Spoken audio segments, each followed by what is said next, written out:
फारूक हबीब इस वक्त press conference कर रहे हैं। थोड़ा आगे आ जाए।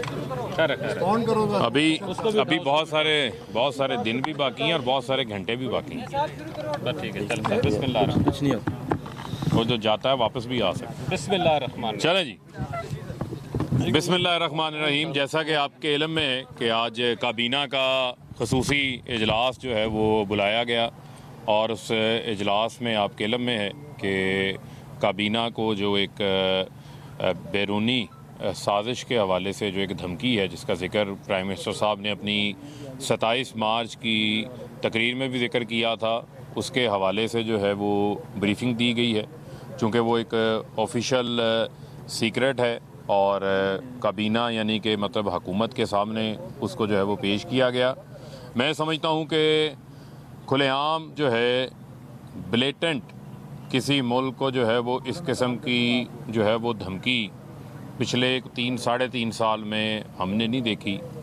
और ये जो कुछ हो रहा है उस धमकी के अंदर मल्टीपल टाइम जो है वो नो कॉन्फिडेंस का ज़िक्र किया गया है और नो कॉन्फिडेंस की कामयाबी के साथ पाकिस्तान के ताल्लुकात का जो है वो उसको जोड़ा गया है, ज़िक्र किया गया है। और ये ऐन उस वक्त ख़त मसूल होता है 7 मार्च को, जब 8 मार्च को अपोजिशन की जानिब से नो कॉन्फिडेंस जमा करवाई जाती है, तो उस मौका के ऊपर उस ख़त का मौसूल होना, उस ख़त में नो कॉन्फिडेंस के साथ पाकिस्तान के ताल्लुकात को जोड़ना और अपोजिशन का यहाँ नो कॉन्फिडेंस जमा करवाना, इसमें मैं समझता हूँ कि अब किसी किस्म का ना कोई कन्फ्यूजन रह गई है, ना कोई मुबालगा रह गया है।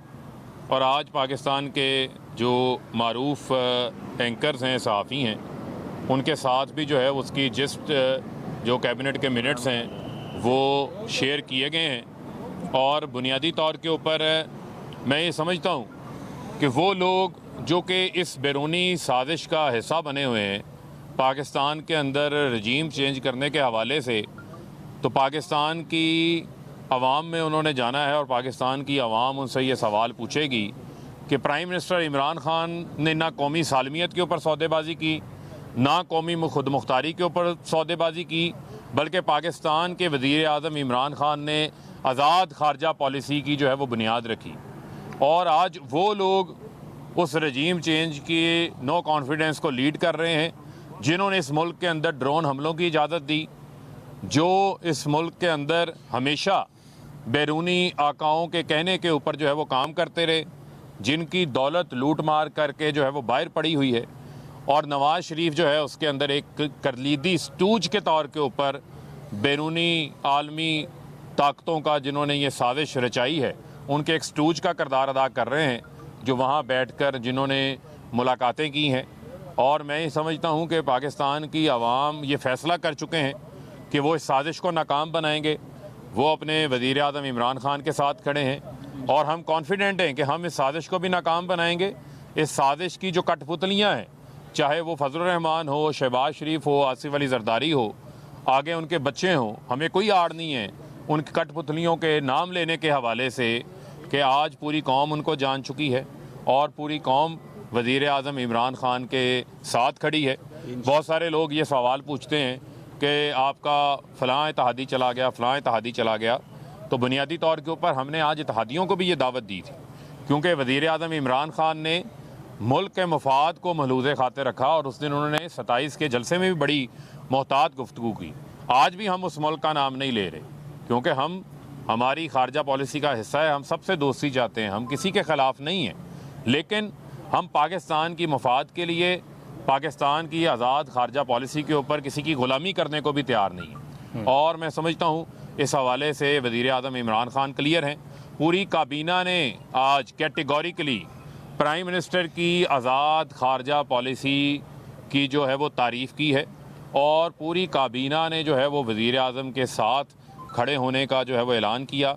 ये जज्बात मैं जो है वो आपके साथ पूरी काबीना के शेयर कर रहा हूँ और वो जज्बात, यही जज्बात जो हैं वो पूरे पाकिस्तानी कौम के लिए। पीडीएम तो आपकी मुखालफ थी, आप आलमी साजिशों का शिकार उसे कह सकते हैं, लेकिन आपकी इत्तेहादी भी उनके साथ जाके खड़े हो गए। आर्मी चीफ के वकील फारूक नसीम भी जो है वो उनके साथ खड़े हैं, तो क्या ये भी आलमी साजिश का शिकार हुए? देखें, बुनियादी तौर के ऊपर फिर मैं आपको कहूँगा, बहुत सारे ऐसे लोग हैं जिनको शायद ये मालूम नहीं है, अनजाने के अंदर वो हिस्सा बने। यही वजह है कि आज हमने उनको दावत भी दी और हम उनको फिर रीच आउट करेंगे।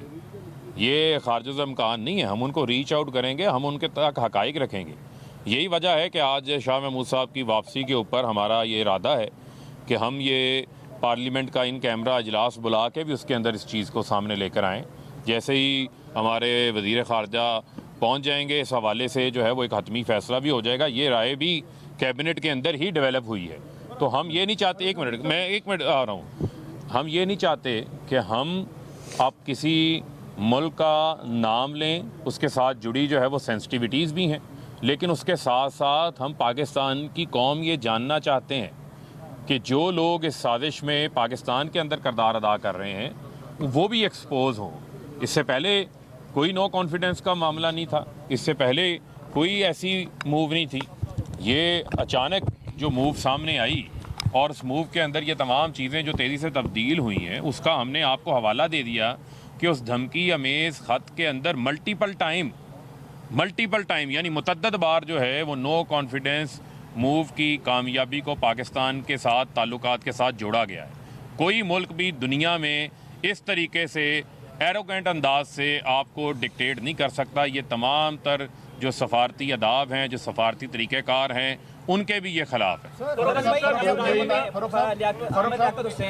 की तरफ से दिए गए अफसाने में शिरकत की तो एक और आपके जो रुकन है वो बागी हो रहे हैं। नहीं देखें, उस पे नहीं मैं समझता कोई फर्क पड़ता है। एमकेएम के हवाले से क्या कहेंगे? एमकेएम मामला है, चीफ जस्टिस को वज़ीर आज़म पेशकश कर चुके हैं, तो कौमी सलामती के इदारों को क्या कौमी सलामती के मामले पर हुकूमत के साथ नहीं खड़ा होना? देखें, बुनियादी तौर के ऊपर मैं समझता हूँ जब इस किस्म का कोई भी मामला होता है, पाकिस्तान के तमाम आईनी इदारों की ये जिम्मेदारी बनती है। और ये कोई इमरान खान के लिए धमकी नहीं है। इमरान खान पाकिस्तान के वज़ीर आज़म है। ये किसी भी वज़ीर आज़म को ये सिलसिला बंद होना चाहिए। ये सिलसिला मैं पूरी कौम को कह रहा हूँ, ये अब बंद होना चाहिए। जहाँ पर पहले एक फ़ोन कॉल आती थी, ढेर हो जाते थे, मुतालबात मान लिए जाते थे। आपने ये देखा, तो मैं ये समझता हूँ कि अब ये सिलसिला बंद होना चाहिए। और अब वज़ीर आज़म इमरान खान पाकिस्तान के बतौर वज़ीर आज़म है, इसी वजह से आपको ये एक चेंज भी नज़र आ रहा है। मिनिस्टर की जज्बाती व्यू है आज कैबिनेट में। सर ये बता दें, पाकिस्तानी साबिक़ सफारतकार के मरासले को आप कैसे किसी मुल्क की धमकी और साजिश करार दें? नहीं, देखिए, मैं सनाउल्लाह साहब, मैं उस तफसील के अंदर नहीं जाना चाहता। जैसा कि मैंने आपको पहले बताया कि ये एक ब्लेटेंट तमाम जो एक सफारती तरीक़ाकार होता है उसके हटके, एक रूटीन के तमाम फॉर्मेलिटीज़ से हटके एक चीज़ है। उसका हमारा फ़र्ज़ है कि हम अपनी कौम के साथ डिसऑनेस्टी ना करें।